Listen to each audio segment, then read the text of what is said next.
लुणीबाहाल high school रे अनुसूचित जाति छात्रीनिवास उद्घाटित।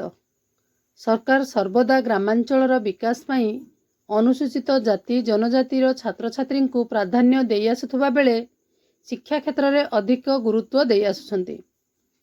किंतु ग्रामांचलर अनुसूचित छात्री माने किपरि सहज और सुविधारे उक्त छात्रीनिवास रे रही अध्ययन करिपारिबे से नहीं गुरुवार दिन हरभंगा ब्लॉक लुणीबाहाल पंचायतर पल्ली विकास उच्च विद्यालय ठारे 100 शଯ୍ୟା विशिष्ट अनुसूचित जाति छात्रीनिवास उद्घाटित हो जाइछि।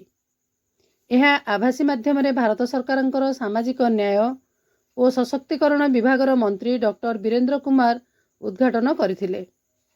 लुणीबाहाल पल्ली विकास हाईस्कूल परिसर में अनुष्ठित एक वर्णाढ़ उत्सव में बौद्ध जिला परिषद मुख्य उन्नयन अधिकारी रविनारायण त्रिपाठी, हरभंगा ब्लॉक अध्यक्षा स्नेहलता प्रधान, उपाध्यक्ष सरोज प्रधान, हरभंगा बीडीओ स्वप्निता नायक, जिला कल्याण अधिकारी और विद्यालयर शिक्षक शिक्षयित्री और छात्र छात्री तथा स्थानीय जनसाधारण उक्त कार्यक्रम में जोग देइथिले मध्य उक्त पंचायतर अनुसूचित जाति छात्रीनिवास रे रही पाठ पढ़िबे किंतु स्थानीय सरपंच एहा उपरे अज्ञ रहिबा सह एही शुभ उद्घाटनी कार्यक्रम में सरपंच को निमंत्रण करा न जाइतिबा केते दूर ठीक ताहा प्रशासन बा विभागीय कर्तृपक्षर दायित्वपूर्ण कार्य प्रति एक प्रश्न उठुची।